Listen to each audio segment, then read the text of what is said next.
This is Hannibal here from the HannibalTV.com, and this is a UFO news update, and this one is going to be fairly detailed. It's a review I did, or I'm going to do, about Robert Bigelow's recent interview with George Knapp from Mystery Wire. And anyone that doesn't know who Robert Bigelow is, he's worth, according to Forbes, around $700 million. He owns the Budget Suites of America hotel chain. He is the founder of Bigelow Aerospace, and he researches topics such as UFOs and consciousness after death, and he has actually even done government contracted research in the UFO field. So very credible person, very intelligent person, and he spoke on a number of subjects in this interview. I really hope I get to interview him one day myself, but he very rarely gives interviews, and him and George Knapp have a long-time relationship. So when he does interviews, it's usually with George. One of the topics he spoke of was Bob Lazar, who he was in business with in the past for about 4 months. He does not view Bob as being a fraud.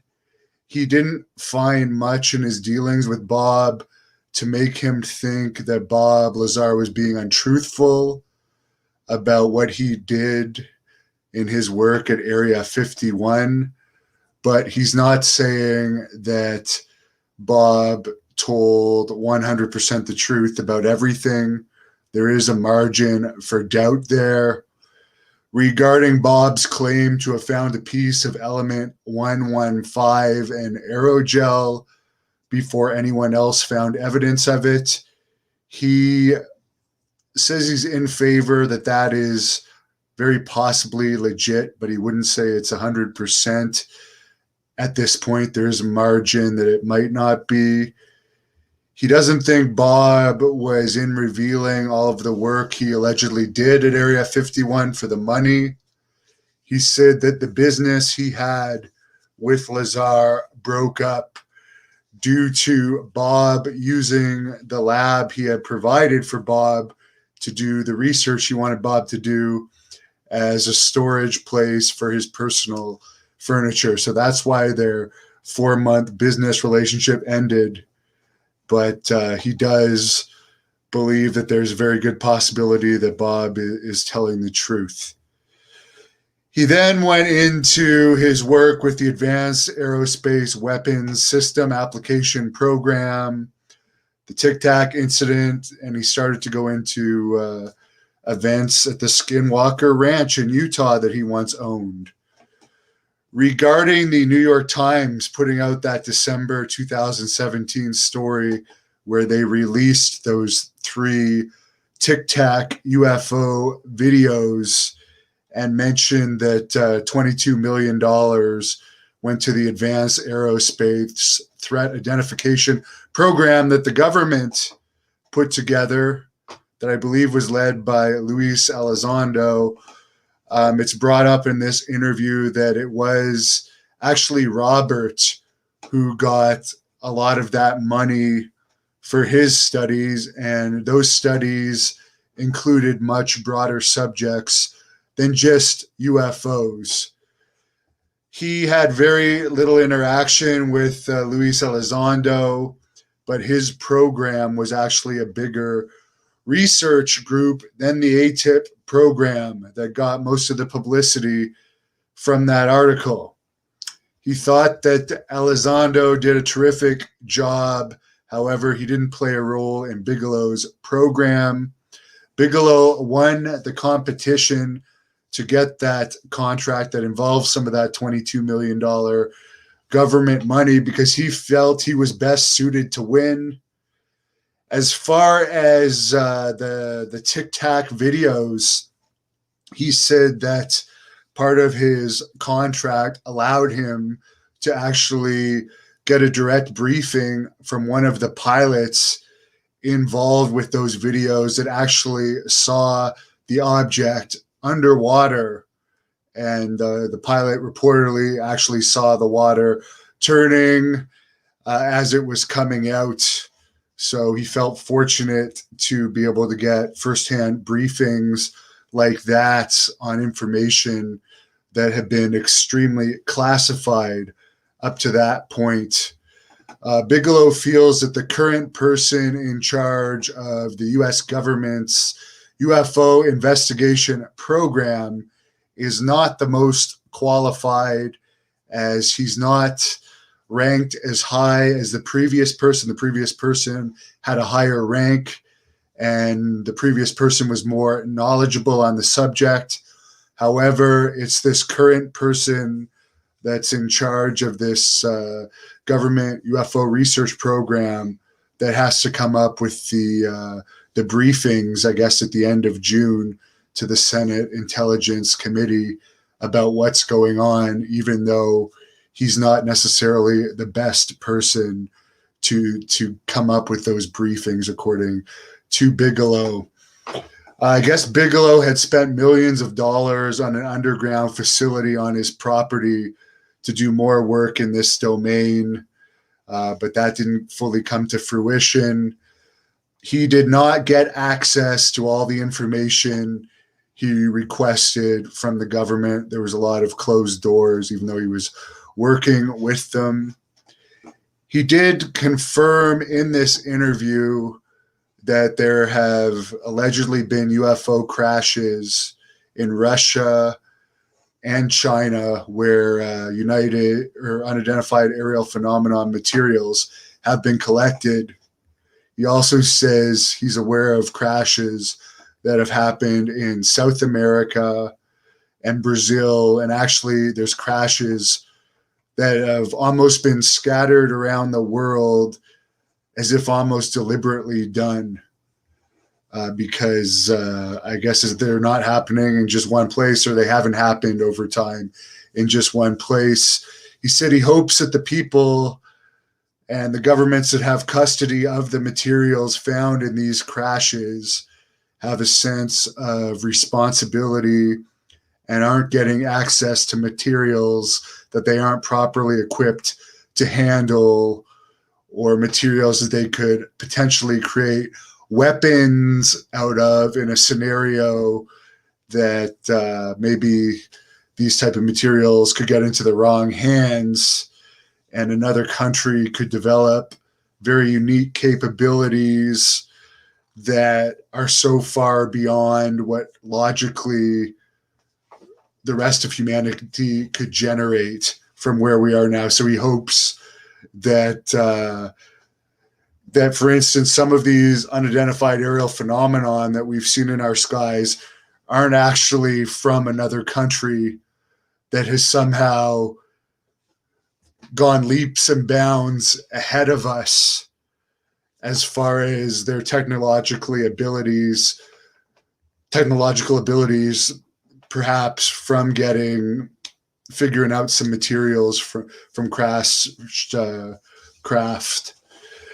As far as Skinwalker Ranch, which he did own for a while and was working with the government in numerous experiments there, I guess it seemed like whatever presence is there could read thoughts.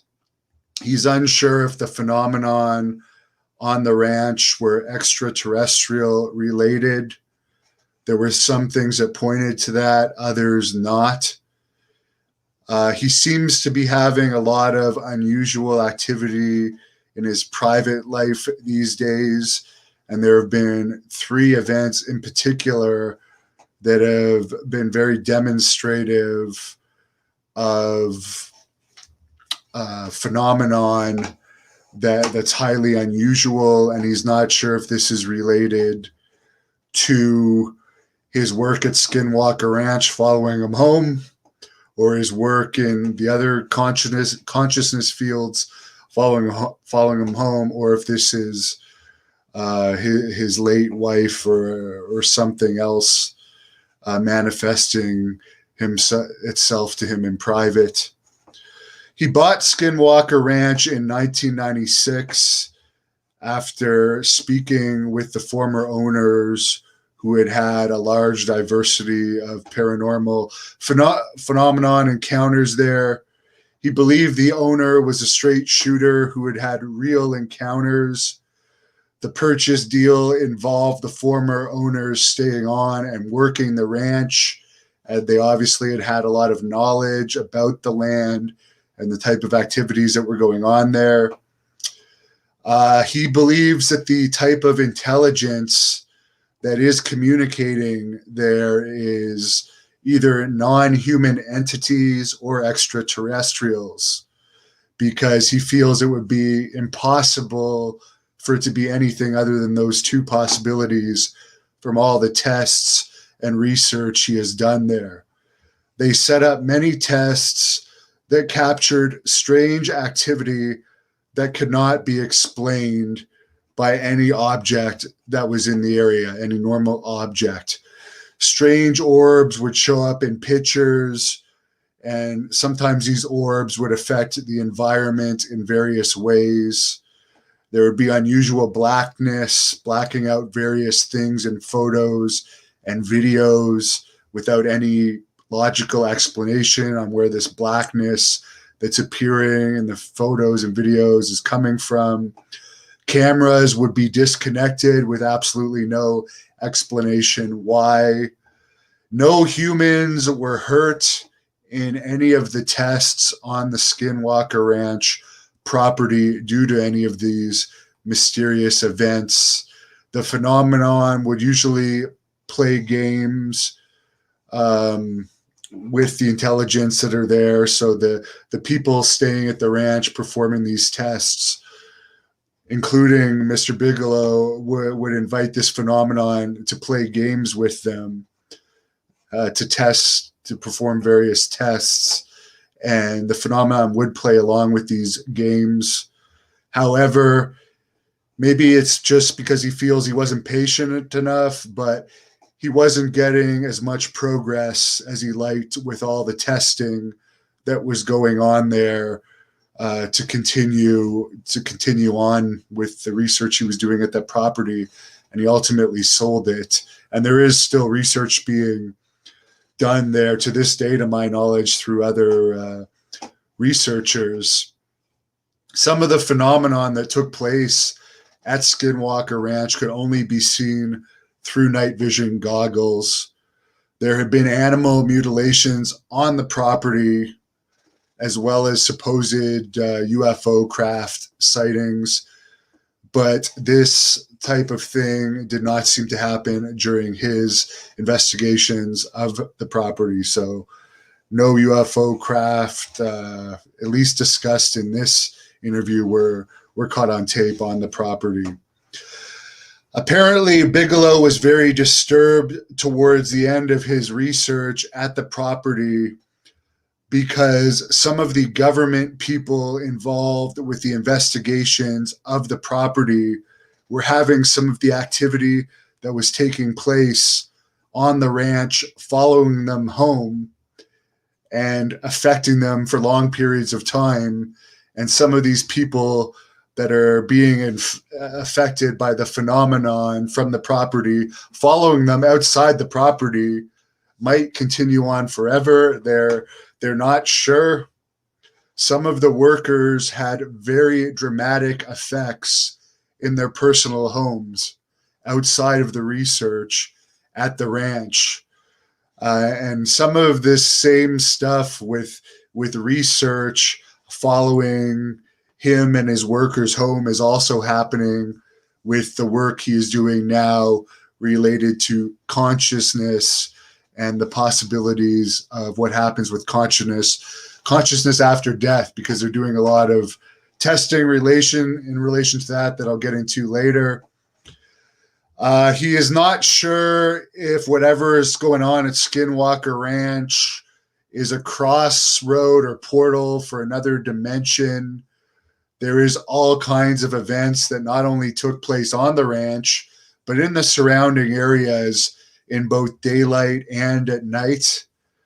Local police and other ranchers in the area also encountered unusual activity in the surrounding areas outside of the ranch itself. So this activity isn't necessarily confined just to this Skinwalker Ranch in Utah. The whole area reports unusual activities, and some of these reports are from highly credible sources, such as the police. As far as the activity that would occur in not only the ranch but the surrounding area, the exact type of activity usually did not occur more than once, which made it very difficult to set up methods of evaluating the activity, because it usually didn't happen twice. He has no idea why the area has such activity. He doesn't know if it's geological related or historical related. The activity that he had in his house, as I mentioned earlier, he is not sure if it was related to the ranch or his consciousness work or his family members passing away. He has now opened up the Bigelow Institute for Consciousness Studies as well.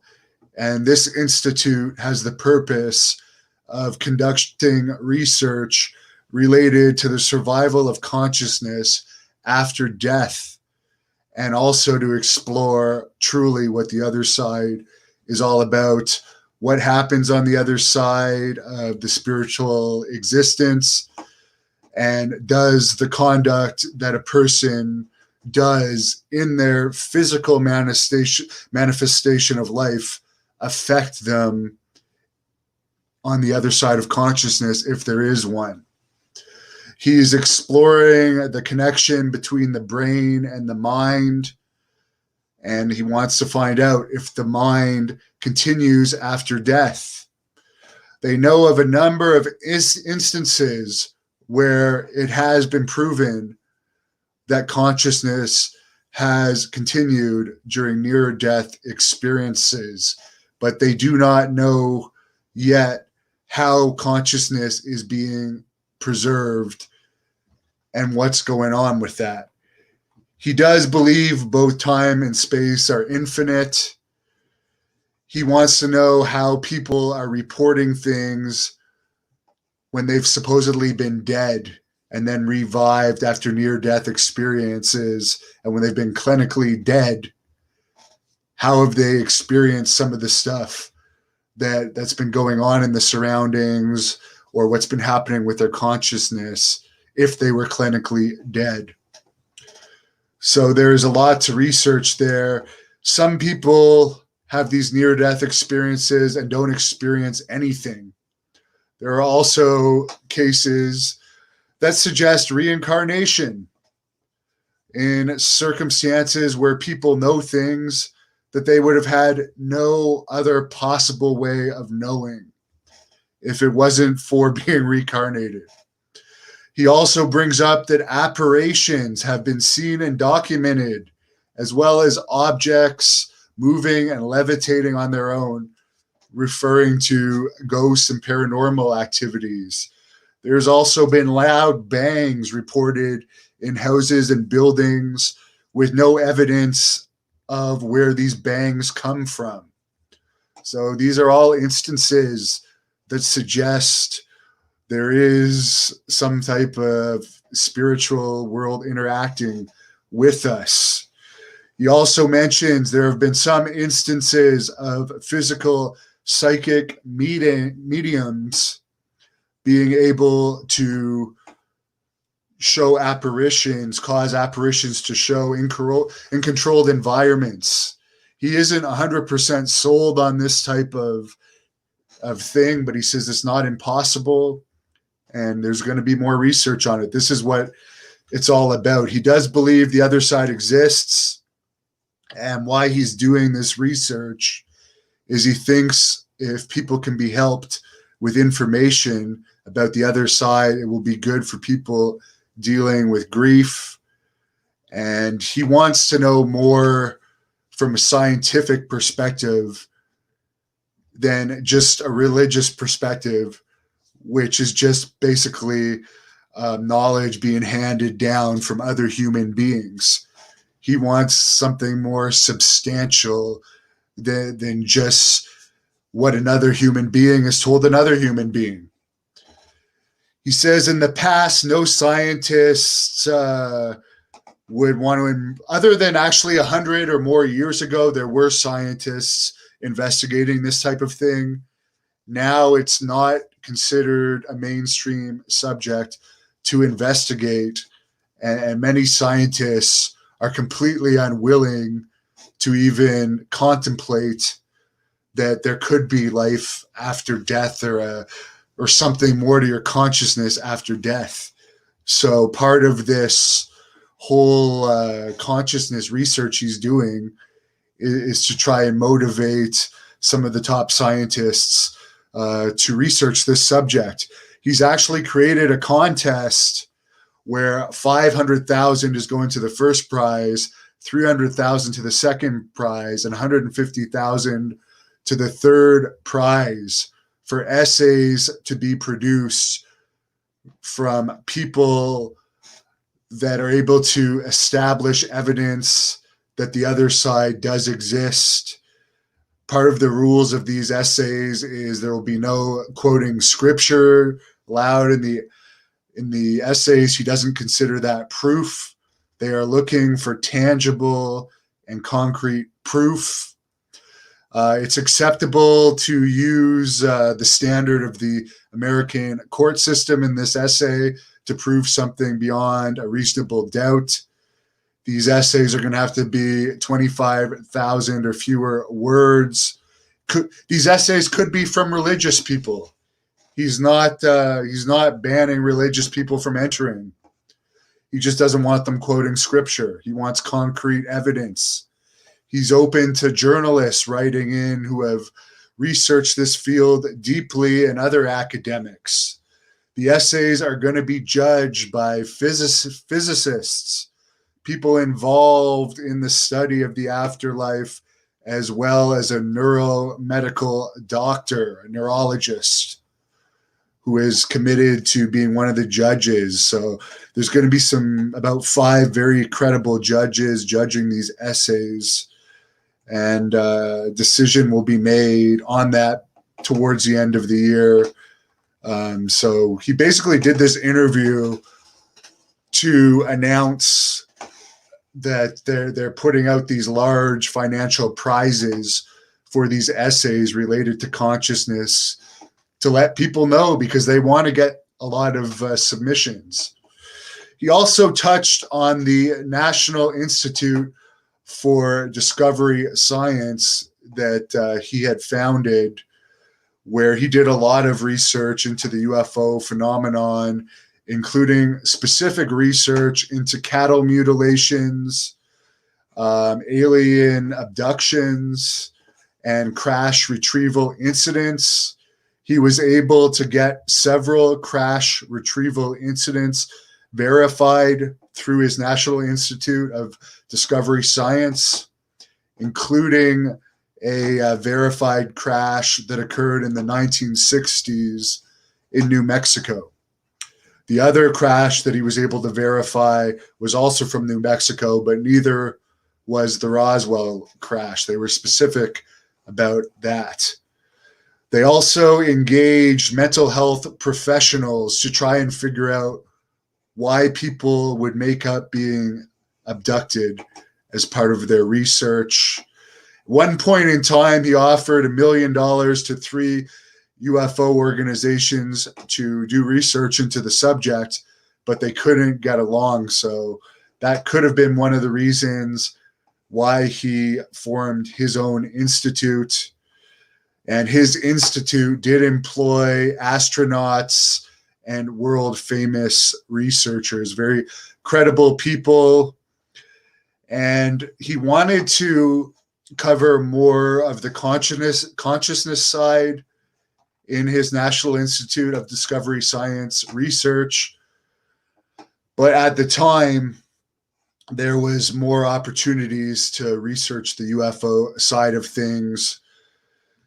As far as UFOs and consciousness, in any of his research into either of these subjects, he hasn't felt threatened, although he does say that there is a dark side to some of the research he's found in the survival after death work.